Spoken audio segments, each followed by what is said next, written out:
Hey, what's up, everybody? Welcome to another edition of Image Elevators with BJ Coleman. I am BJ Coleman, and on today's episode, we have the incomparable director known for such films as Beauty Shop and Honey and Addicted. He's directed television shows like Star and Bridgerton and a new show called Devil in Disguise. And you know him from directing music videos of all of your favorite stars, from Celine Dion to Luther Vandross, from Usher to Toni Braxton.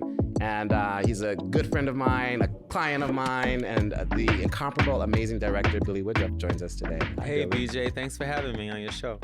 Thank you for coming. I said I had to book you when Toni Braxton was in New York, otherwise you wouldn't have come. He's always hanging out with Toni Braxton, for those of you guys that do not know. I'm gonna kick things off just by asking you, I mean, I know the story, of course, but people listening may not know. How did you get started? A lot of people, I think, are familiar with you through, if you watch any kind of music video in the 90s or early 2000s, when videos were playing every day in everyone's home, we would see your names on the bottom right of our screen as directing TLC's videos or Britney Spears videos or whomever videos. But you didn't start out as a music video director. How did you get started? I went to University of Maryland, College Park, and I had a double major in film and cultural anthropology. And so I was writing for our college for the newspaper, student newspaper, and my editor was going, it was the Black newspaper. It's called the Black Explosion. And the editor was going to do this to go to try to get an internship at BET. He's like, yo, I'm going on to, they're taking internships, they're interviewing people. And I said, okay, I'm going to go tag along. I think, I'd maybe like to do that too. And so I got hired as an intern. Because at this time, people may not know, BET was headquartered in Washington, D.C. It was in Washington, D.C. And actually at that time, the offices were in Maryland. Then later it was Northern Virginia. Then they got the bigger place in D.C. But it's all, DMV. Got it. But man, I went in and it was small back then, the offices. So I could kind of hear, like, all of the producers were in this big bullpen area. Then there was like a front reception area. And you could kind of, you could see in through the door. So when I went, I could hear this woman, Jamie Foster Brown. I could hear her conversation. She was on the phone and she was like talking. And I was such a huge Prince fanatic. He had such an impact, on my early life.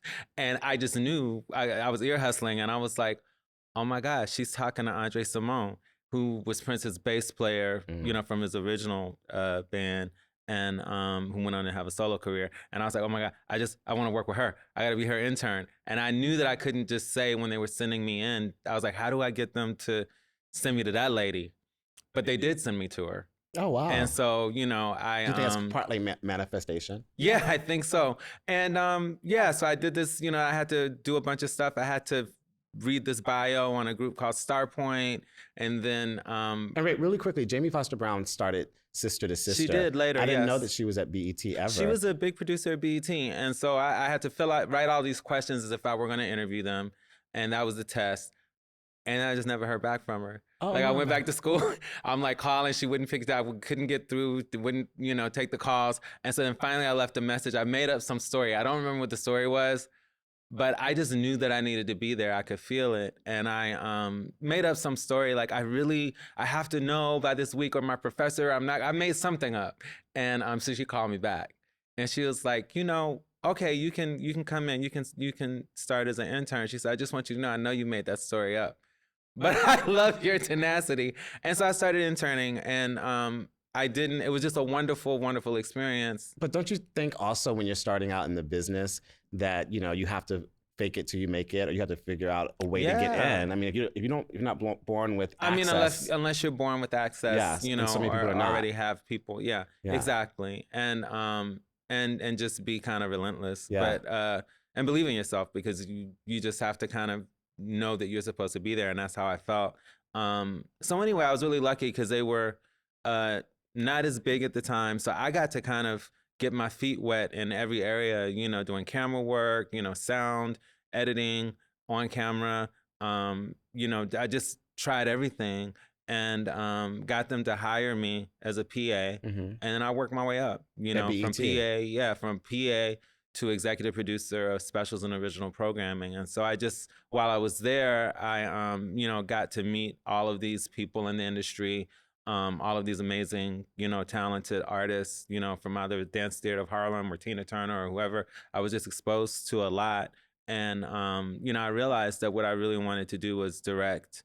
And so I started doing stories, things that would give me access to that, because I studied it in school. I was, but That's what I was going to ask you. Yeah, I had, but it's not the same thing as actually doing it. So and seeing it done. Yeah, and so I Spike Lee, I did a lot of, specials on the making of his movies and had just great access. Like I was there on the set. He had me in his scoring sessions. I just really got a lot of training from being on Spike Lee's sets, and then from Richard Donner, amazing director who did the Lethal Weapon movies, among other things. And so I realized that I wanted to direct, as I said. And so also money kind of was a thing, meaning, we weren't getting paid a lot. Right. And so I was like, I need another hustle. I need a side hustle. And I started a production company on my own, and I started doing what were called EPKs, electronic press kits, where if, when a recording artist is coming out with a new project, you do this whole, big piece on them that everyone can use, that they send out, to all the press outlets, and it introduces a new project. If it's a new artist, it introduces a new artist. And so I did that on, my first one was for En Vogue. Oh, wow. And that must have involved some directing, obviously. Yeah, all of it was directing, because you had to most of the time they didn't even have a music video yet. So I'd have to shoot things right. to the songs to have stuff to fill out, the whole EPK. And sometimes they would, but it would be a combination of things depending on what the style of the EPK was or what the artist was about. But I did TLC, and that's when I first got to meet them when they were for their first album. But there was a group that I did an EPK for that was on Motown called Blaze. And I was so, I loved house music. I was a club kid, and they were, house music out of New Jersey. And they were like, yo, and I was young, I was the same age, I was very young. And they were like, you get us, man, you got to do our music video. And so I was like, yes, I get to do this music video. I'm still living with my college roommate. And he was an engineering major. I remember I came by, I was like, okay, we got this video. We're going to do this video. I don't know how to well, I missed a step. So they wanted me to do the video. I came out to LA. I was living, in Maryland at the time. Motown Records was on Sunset Boulevard. And I met with the woman, Tracy Jordan, who ran the music video department. And now she's at Sirius, I think. Yes. Yeah. And before that, she was at Arista. She did all the publicity. She used to do publicity for Whitney, and then she was at MTV for a time. But she knew me, since I was 18, because all these people knew me from being at BET. When the artists would come, I would take care of the artists in the green room and all that stuff. But yeah, she's meeting with me, and she was using some terms. They were using terms, some of them I didn't know. At the time, the way that we shot things at BET was different. And she was talking about a D2, which is, a digital master, D2 tape, but I didn't really know what the D2 was. So I'm talking to her, we're in the conference room with everyone, and I was like, oh, I'm going to go to the restroom. And what I did was I went into her office, and her assistant, I said, I was like, Tracy wanted you to give me copies of all the music video, the last 10 music video budgets for what you guys did. And I said, here's my bag. You can just drop it in my bag. Because I didn't really totally know. I knew how to direct, but I didn't know I had my own company. I didn't have anyone else, showing me. So I was like, I didn't know how to put all of it together. I had the creative ideas. But so, yeah, she put those in my bag. And Tracy didn't know. Because, I was once again faking it to a certain extent because I was in this meeting, and I just wanted to, make sure that I got it and that they didn't say, when you don't know, you're more afraid because you're kind of being maybe found out, they're going to say well, maybe you can't do this. Right, of course. In hindsight, I could have just asked her, probably. Right. But so I got back to Maryland, and my college roommate and I were pouring through all the stuff. We figured out how to, put that end of it together. I already knew, like I said, the more creative part of it. But really quickly, I was going to say, but the reason you also, didn't want to ask, because you don't know when you're so young and you're so new if you can ask, or if you don't know, you just want to you don't know seem what like you you should know know. everything. Right, of course. I just felt like I was supposed to know all of it. Yeah. And so I was just like, they didn't even talk So about that in interesting. school when I was, Right, you know, so right, yeah. of course. Yeah, so Yeah. anyway, so I did that video. That was my first video. It was a song called We Almost Live Together. And you know, and they did all right. And then I started, you know, getting more videos on the side, and I was still working at BET. The videos were, you know, low budget. And then my breakthrough video was for a group called The Sounds of Blackness for a song called Optimistic. That was a, you know, a big hit, and the video was a hit. So that was my first hit, you know, and it was an amazing experience all around, because it was Jimmy Jam and Terry Lewis, you know, who I loved and I had, you know, met. Of course. And once again, because I was such a big Prince enthusiast, you know, they were part of that whole Minneapolis sound. And so doing a video for them was great. But then I shot it at Paisley Park. And so that was so exciting to me. Like, I remember I went up to Minneapolis, and it was on a weekend, and it was like they just gave me the keys. They're like, the keys will be here. So I was like in the studio at Paisley Park, well, the sound stage at Paisley Park. So I don't want to sound like a recording studio. And yeah, I just like went and opened it up. I was like, nobody's here but me, you know? And I was like, this is Prince's place, you know? But yeah, so I did that video there, and it kind of took off. But yeah, then some things happened where I kind of, with the video directing, where I felt like I hit like a ceiling, and I was frustrated, and I was a little bit creatively frustrated. This is before or after Celine Dion? This is the very beginning. Oh, very beginning still. Yeah, okay, as like, sure. Yeah. I was say, you hit a ceiling in the beginning of your career? Oh yeah, totally. With the videos, because I was only able to do, I was stuck in a certain budget range, which was a lower budget range. And there were some things that, I'm just trying not to dog some people out right now because I want to be positive. So I'm trying to tell this story without. Well, you can keep but there were this some is a things. safe space. Yeah, there were just, no, it's just, there were some things that happened that disillusioned me. Because like I started very young. Right. I was in a place where I was, you know, I was part of getting their music videos played. I had influence with that. You know, everyone was always like, oh, we love you, Billy. We love you. You know, I'm invited to everything. I'm thinking, I was very young, like I said. And I thought, you know, like, wow, this is so cool. Everybody's my friend. And so there were just some business things that happened with the videos where, you know, I had really extended myself and in good faith, done a lot of work and made some things, you know, really happen for some people that I thought, you know, we were like family. Yeah. And then when they became successful, they took my ideas for the rest of the things, and they gave them all to someone else. Yeah. That was already very successful. Right. And so I was just like, basically like, you know, like, screw this. I want to direct movies anyway. I was like, record company, music people are shady, whatever that song is. I felt like that. And so, you know, I was trying to refocus, and I was a little bit like at BET, there were all these things I wanted to do. They weren't ready to kind of expand in the way I wanted to, even though I really loved the things that I was doing. I created a show called Caribbean Rhythms, you know, with Rachel Stewart, you know, who I discovered, and got to travel around to all these amazing islands and do the dance hall music. But there were just more shows because I was in charge of specials and original programming. And it was like, you know, Bob Johnson, who was still the owner at the time, you know, would be very excited about the ideas, but then they wouldn't pull the plug finally on spending. Yeah. So I thought that I was going to take my contacts from being on the sets of all these movies and having created these great relationships with people like Eddie Murphy and Wesley Snipes, who both got me gigs doing electronic press kits for their movies. So the movies paid a lot more money than what the ones for the recording artists did. And so I was like, wow, okay, I got this one lined up and I got this other one lined up. I'm gonna move to New York.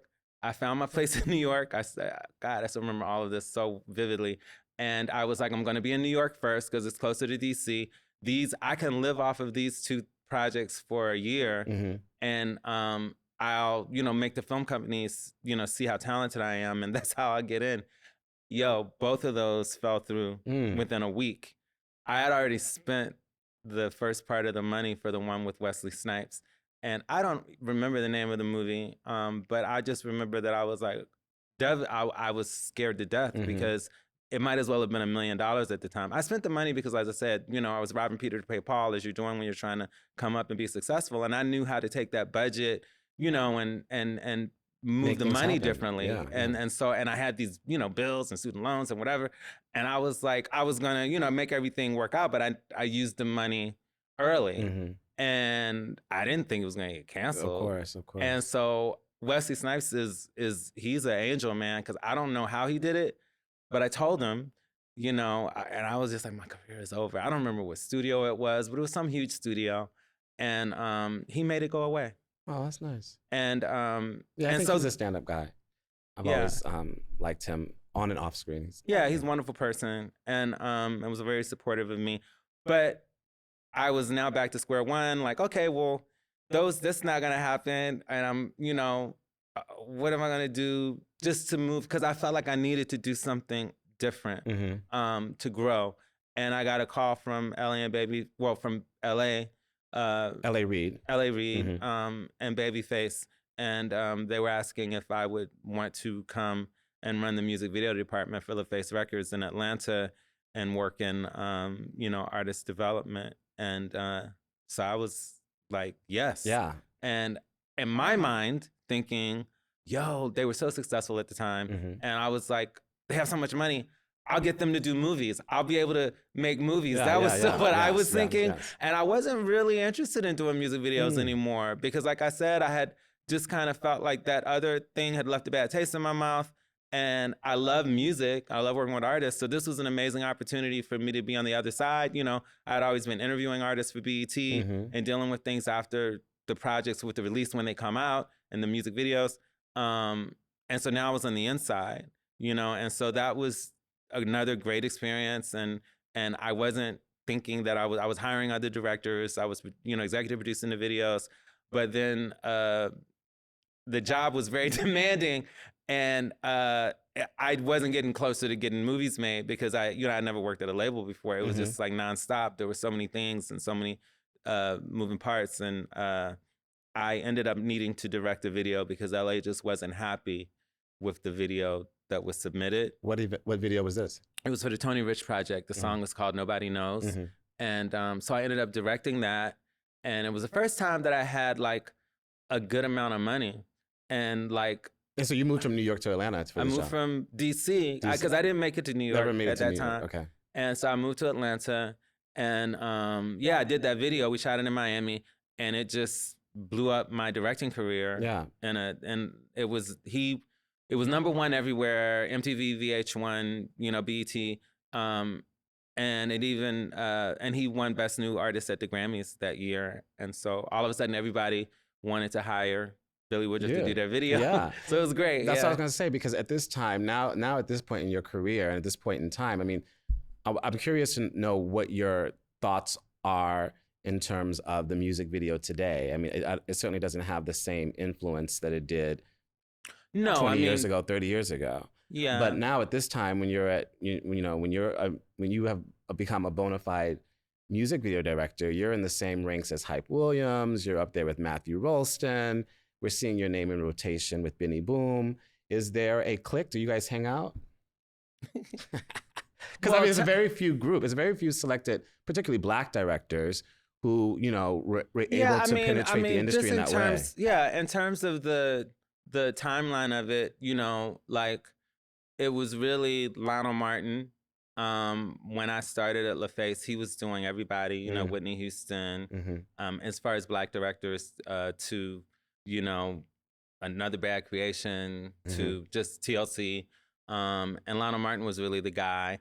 And when I started at LaFace and I was hiring directors, Hype Williams was not huge, but he was doing, the stuff out of New York. He had done this group, this artist named Mangu, and his song was La Playa. And I just loved that video and I loved the song. So I found Hype and I, hired him to do some videos and we just really bonded.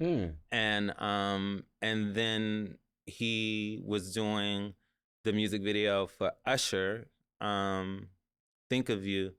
And this was at a time when Puffy was overseeing creative direction, swag, for Usher, Mm-hmm. and we bonded really on that set. Because You I had to and- kick Puffy off the set, because he was getting in the way, and we go way back. You know, yeah. I love Puff, but he was in the way. I kicked him off the set. LA made me apologize later, but I wanted Hype to be able to do what he was trying to do. You know, and it was and so we really bonded and became really close. And so yeah, there was a click with me and Hype. He kept trying to get me to direct videos again, and I was like, no, I don't want to direct videos again. I want to do movies. And so yeah, then I did start, and Benny used to be work in the electric grip and electric department on videos for me back then, and then he ended up really growing. X, who was Little X at the time, was our intern, and he's still doing videos now. He's huge. Yeah, I love X. And I learned from Matthew Ralston because I hired him to direct Creep for TLC, and I learned a lot watching Matthew and the way that he did things, and but yeah. I don't know if I answered the question. I went off on a whole long I was just wondering, memory lane going down. I love to know. I mean, I love to hear. I was really just trying to give like a time order, but I don't. Yeah. No. I love to hear how you guys have worked together and how you guys' careers have kind of intercepted, which I had no idea. And I also didn't know that you were kind of directing, or you also wielding powers at LaFace like that in terms of giving opportunities to people like Hype is great. But my question is, what do you think of the music video today? Is it as important today? Well, I mean, music videos, their importance has obviously changed. I mean, I was very lucky to be doing them when I did them, because that was the golden era. They were a big thing, you know, and people really paid attention. The videos had a life and a moment, and they really got to be really attached to the song. I mean, as the world has changed, and entertainment and media and, electronics, everything, I think videos are still important, but it's very different. Yeah. I've talked to my friends in the music business about it because I'm curious. I asked, I'm like, so, because I've wondered, like, does it make sense to spend, $500,000 or more, or even $200,000, on a video now? Are you getting your ROI today? Yeah, because they seem like they don't have the same impact. And what some of the people have said to me that are still, executives in the industry, are that they need to do the videos still matter, but they have to do everything. You don't know what's gonna hit. So it's like they do a music video, you do a viral TikTok, you do, your own content, meaning the artists, with their own phone. You do whatever they call them. I don't know, verticals, whatever the different things are called. But you don't know. You just do a bunch of things along with the music video, hoping that something gets people's attention, and that becomes the moment. So that to me means, the videos definitely aren't as important as they were. And I also wonder, like all the time and effort and energy, I would put into making the video, and I'm like, wow, now, you're just watching it. Most people just watch it on their phone. So like, it's just different. I'm glad that I had that time to do it, and I know I go by myself. That time is gone, though. I don't think it'll ever come back. No, it's just different. Everything's different, because I know mean, even MTV is no longer MTV. They're even getting rid of stations. You saw that? Yeah.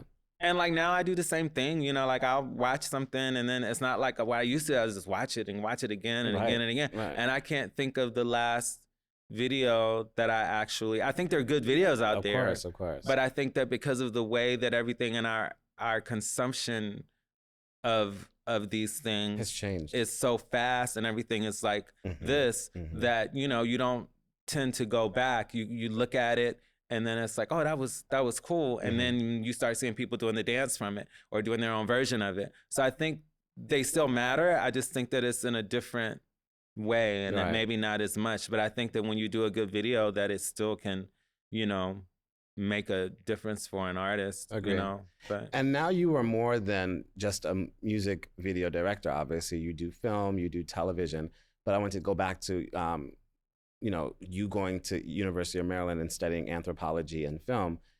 Were you studying film knowing you wanted to be a director? Obviously, you had mentioned that you had a different exposure to directing when you got the job at BET. Yeah. But did you go into college thinking you would be a director? No. No. I wasn't sure exactly what I wanted to do. and that's why I ended up with the double major. I had changed it to other things a couple of times before that. I mean, I think I started off um, fashion design, and they were so mean to me. They just beat it out of me. It was like they were just like, I was the only guy. It was a long time ago. And also I remember I went home. That was my first semester. And I was not, my mom's was an amazing seamstress. And that did not compute for me, the actual, the patterns and how to, and so I just, I gave up on that really fast. And then it was advertising design. And then I switched to cultural anthropology and film. And I didn't know what I wanted to do in film. I just knew that I was really, really into it. And I was like, maybe I'll be a writer, maybe I wasn't sure. And it was being at BET that did allow me to see, by the hands-on experience. I'm sorry I missed, it was art at one point, because I paint and I draw. And that's what I was going to ask you too. It seems like, regardless whether it was fashion or film or directing, it seems like there's a creative in you. You identify as being a creative. I wanted to do something creative. Yeah. And I realized, through the hands-on experience, that directing kind of brought, also I like to, write, and it brought all of these elements together that I really like to do, because before college, I used to, I'm laughing because I'm thinking of Toni Braxton, because she just always goes, well, sing for me. But I used to be in a bunch of, I wanted to be a singer. Oh, I was in bands that. from the time that I was, from elementary school.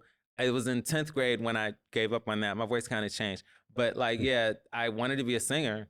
And my dad was a musician, and I wanted to be a singer. And then I was like, well, I'll be an actor. And then my parents, who have never discouraged me from anything else, they just were so discouraging about that, that I just, I was like, okay, they're like, you'll starve to death. The same thing most parents say, but they were very adamant. And so, there were all these things in creative different ways that I was interested in. And so I realized that directing was the way I'd work with actors. I worked with singers. I could bring all of these different things that I like to do, writing, the art part of it, dealing with sets, you know what I'm saying? A lot of that you can see especially in my music video work, the things that you see in my videos, that's all from my mind. It's written in the concepts, it's all there, everything, the hair, the clothes, the set that you see, so yeah. And you mentioned Prince, and I think it's so important, because I had Whitney Houston as my muse growing up and my inspiration. How did Prince influence you? And did you ever get to meet him? Yes. Prince just influenced me. I was sitting at home and I heard this song and I was like, oh my God. Which song? I did not remember hearing the stuff from his first album. The first one I remembered hearing was I Want to Be Your Lover. And it just spoke to you. Really did. And I ran down to the, used to go to the department store to get records, or the record store, but it was a department store, Memco, near where I lived at the time. And I remember I went, used my paper route money and bought the album. And I was just like, wow, he looks different. This is crazy, and he, had this hair, and then he was on a Pegasus, a winged horse, in the back. Yeah. And then I started listening to the music, and it just really, the words, the lyrics, everything about him, I just spoke to me. And, I wanted to, I was like, this is the kind of artist I would want to be. And so I just got drawn in, and my adolescence, just a lot of things seemed like they just related to how I felt. Do you know what I mean? And I had a little bit of, rebelling against society, and people trying to put you in a box and all those kinds of things really, really spoke to me. You know what I mean? And, our clothes, our hair, we don't care. Black, white, Puerto Rican, everybody just a freaking. That's one song called Uptown. But all of these things, at the time I was young, and it really meant a lot. I was just like, yes, yes, this is, important. And so, and then artistically, he was, very, very obviously, very unique and ahead of his time. And so it was, and then his shows, going to see him perform, everything was just so powerful that it just really kind of was a soundtrack for me kind of growing up for quite some time. I don't know if people understand the power of having an artistic influence like that. Yeah. I think it really fuels passion. Yeah. I think it can fuel your own creativity.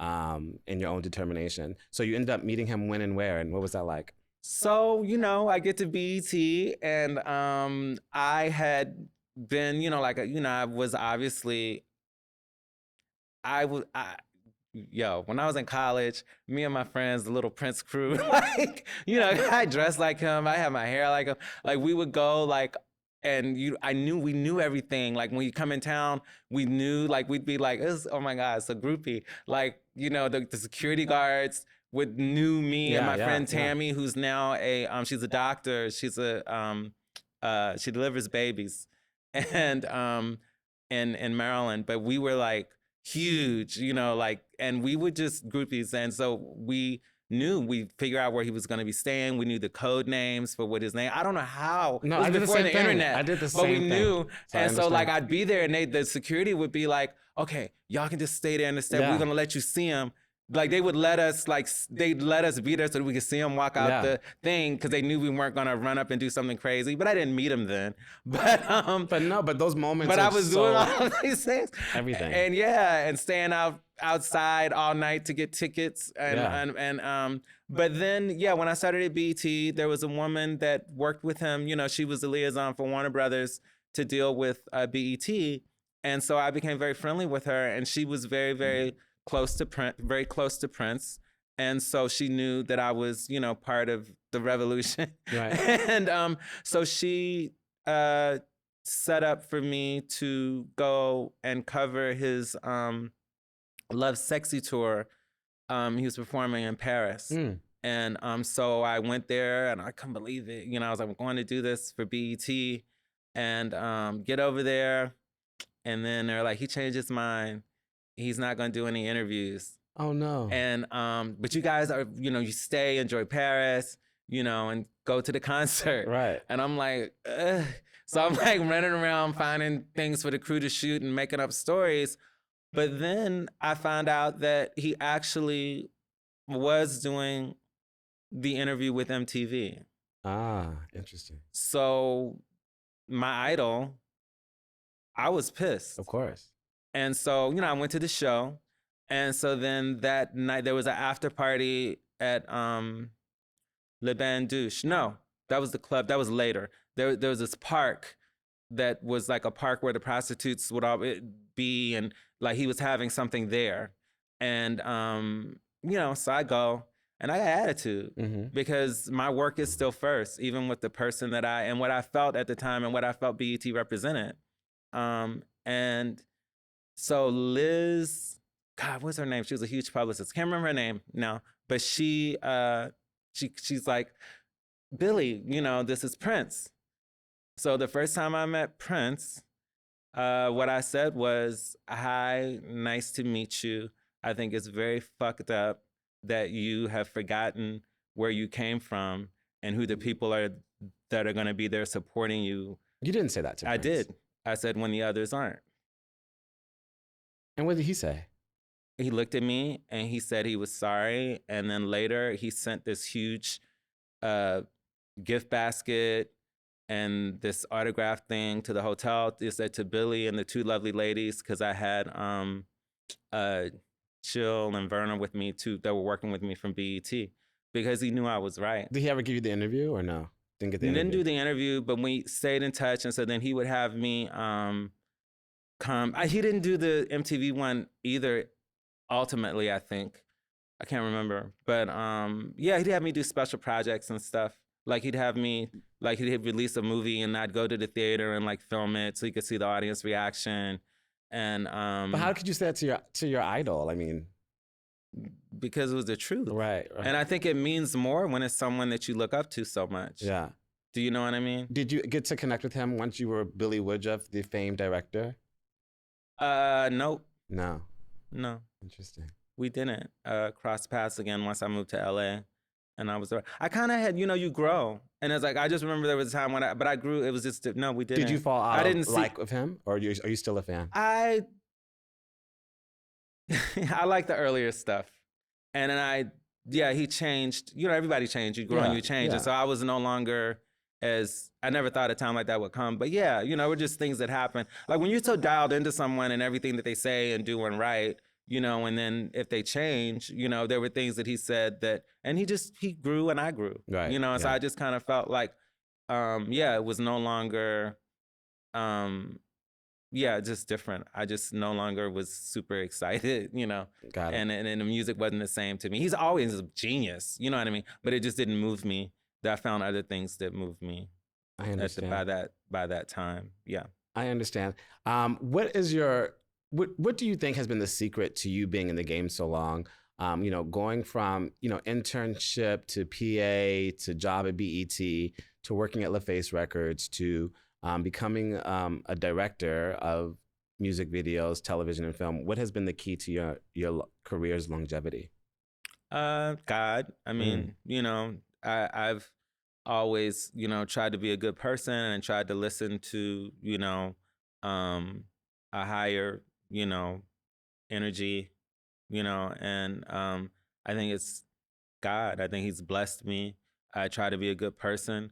But, you know, the business, you know, as everyone says all the time, the business is very hard. Mm-hmm. Life is very hard. All of these businesses, what everybody does, anybody Yeah, does is hard. right. Being a car salesman is hard. There are people in there trying to cut their throat behind their back. You know, life is hard. Yeah, But and this conversation is not just for industry people. This yeah, is for anyone wherever they are in their and it careers, whatever applies they to do. life. It's not just entertainment, but I Yeah. do feel like in entertainment that it's very tricky Mm-hmm. because as I should have learned from that very first time, that story, launch on that story I told you long before when I was like, I thought everybody was my friend, you know, it's because of the way the business is, you know, all of these things kind of, you're at parties, you're on vacation, you know, it's all kind of mixed in Yeah. in a way where it's not like you go and punch a clock all the time and like that was the job. Now I'm home. Mm-hmm. You know, in entertainment, so many of these things overlap. But I think a lot of industries work that way. I think a lot of people fashion, for sure. get confused. Even if you just go to the office every day, or you go to, you know, you can work in a postal office, whatever Yeah. the office is. I think a lot of people get confused and thinking, oh, I see these people 5 days a week, you know, 40 I hours. really know them, yeah. And I know them, and we are close, and we're family, and we're friends. So how do you then deal with?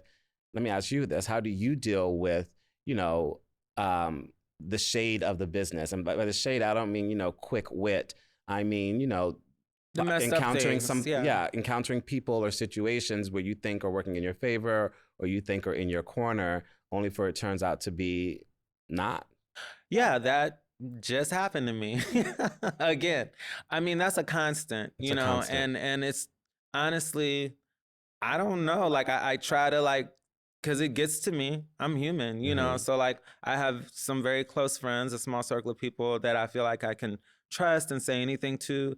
They probably get tired of hearing me like calling, being like, "Yo," and then explaining, Mhm. you know, what someone has done that, you know, I don't understand why this person who I actually helped get to where they are, did all these things for them, you know, is actually actively doing things to kind of have a negative impact on my career. Cause that happens a lot. And, you know, I don't know. I think that I don't know, cause it does bother me. Mhm. But then I just try to focus on positive things and like riding my bike at the beach, you know, being around good people, you know, just not letting it mean more than it means. But it always burns. In the moment when it first happens, you know, like you're, especially on the things where there are things that maybe really seem like they could set back your career, you know, and a lot of people go through that. That's why you see a lot of people doing meltdowns and having, you know, I understand it, you know, Yeah. because it's just, it really messes with your head, Yeah. you know. But for me, I think that in terms of, you know, having longevity, it is God, it's me being from Richmond, Virginia, being raised the way I was with my wonderful mother and father, you know, always being down to earth, that I never ever, like, I love, you know, like glamour and excitement and all of the things that come along with what I do, but I've never let it change who I am Mhm. or let it mean more than what it means, Mhm. which is why I would say what I said to Prince. When you ask me why would I say that, is because, well, I'm still just a real person. Right. And in that moment, I think that that kind of, you know, just respecting yourself is going to keep you from whatever those different things are. It'll keep you from letting it take you over the edge. Right. Do you know? And what I mean by over the edge is like, go crazy. yeah, letting it just make you start doing, substance abuse or, whatever. Or different acting out even. Or yeah, whatever. or acting yeah. out or giving up. Yeah, giving up. You know what I mean? Yes. Or doing self-destructive things. And so what made you not give up? I mean, you could have, quit a long time ago if you wanted to.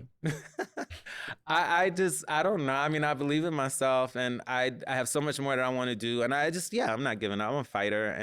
And like I said, I've been very blessed. But I have people that depend on me as well, but I don't, I'm.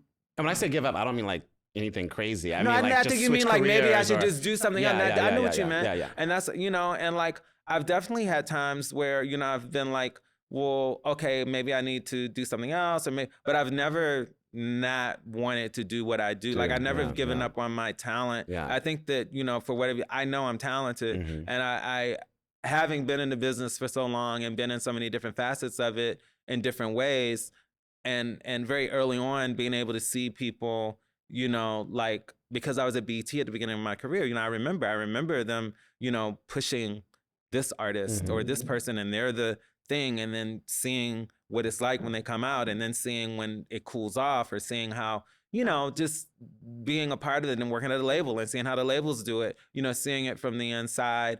I'm not very aware, that like trends happen, things happen for different reasons. People hate on you for different reasons. Most of the time you will never know, but that you need to believe in what God gave you, and no one can really take that away. You might not get the opportunity the way that you want it, but I would never give up at trying to use my talent in the way that I've been blessed to know that, I have, like, so that I just don't, giving up, like, is not something I'm a realist. So like, yeah, I'm not going to keep like, okay, well, that's not working. I'll try this, but I'm just going to try a different way, if that makes sense. I get that. What's your favorite music video of yours? I don't have one. Like they just rotate. I can't pick one. What if you have I mean, to? I'll say right now, My Heart Will Go On by Celine Dion, because I just posted that on Instagram. I reposted it because Celine posted it. Do you think that's the biggest, like in terms of visibility of the No, project I just was reminded because Celine just posted it because it was 1997. Yeah, it was just that on this day before yesterday, it was the day that we were doing it, and so I remember it was a wonderful, it was, but it's not, I love that video. I love Unbreak My Heart by Toni Braxton. You said name I love one. Making Me High. Well, Vivica's in it and the girls I are love in You're it. Making Me High. Yeah. I love all the things, videos that I would name would be the ones, because everyone, you don't always get to do everything you want to do. It's very collaborative a lot of times, but a lot of times when I've really got to have my whole vision happen, those are ones I just mentioned are ones And where Celine Dion's one. you say you did that. Only because we're short on time. I have a couple more questions. Yeah, Celine Dion. Okay. How important is your fitness? I feel like you stay in shape. You said that you'll go to the beach to clear your mind and ride your bike. We see you on your bike all the time on your Instagram. How important is fitness for you in terms of your health, or in terms of your career, in terms of your public image? Fitness, I mean, being healthy is very important to me. I've always, focused on trying to, balance. I'll enjoy food, but I've always, even when You do not enjoy food? I said balance enjoying food. Okay, but you with do still enjoy being food. healthy. Yeah. Okay. He's a foodie, I know. So You know he's I'm like a sitting there foodie, like, yeah. no, I But eat. do you watch what you eat? Yeah. You do watch what you eat. I watch what I eat. And then there are times when I'm just eating pizza and French fries. That's what I'm saying. It's a balance. I'm not in any one, kind of thing. But I have always, since I was a teenager, actually, because of influences that were around me, I've always been cognizant of health, things. How often do you work out? 5 times a week. 5 times in 5 days, or 5 could you knock out days. two sessions in a day? No, I mean like a cardio session and a weight session separately, 5 days a week. Wow, that's impressive. And then I'll still do stuff on the weekends, but that's usually just like I'll ride like 30 miles at the beach, or yeah. And then how you said that God has helped you stay course and help you believe in yourself. I was gonna ask you, how important is spirituality in your career? It's very important. I mean, it's guided me. It's kept me away from things that maybe I yes, it's kept me away from things that I probably shouldn't have done that I didn't realize I should have done. But, I follow, what my spirit feels. Mm-hmm. And there have been things sometimes, you don't find out till later and you're like, oh, Thank God. Wow, yeah. Have you and it's protected me. Have you ever passed on a project that you wish you had not? Yes. Which one? I mean, they're older, but it was what was that movie? It's way back. It's okay. But I'm trying to remember. It was I think it was She's All That. Mm. It was a hit, and at the time it would have been good for me. And what made you pass on it? I just didn't have the time. I didn't or you get didn't it. like No, it? I just didn't get it. You didn't like it. You didn't get And it. I didn't get it. Yeah.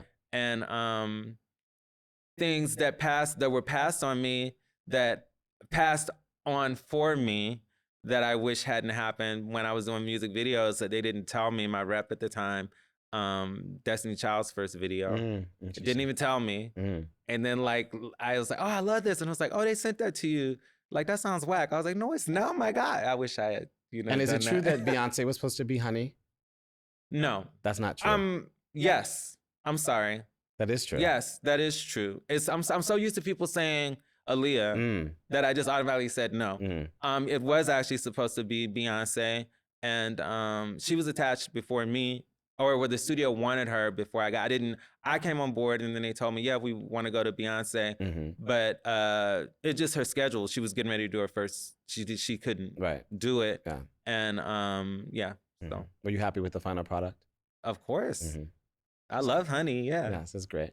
I remember Naomi Campbell and I went to the premiere in New York. It was so funny. But yes. Okay. Last question to you is, who is your favorite artist of all time to work with? And why?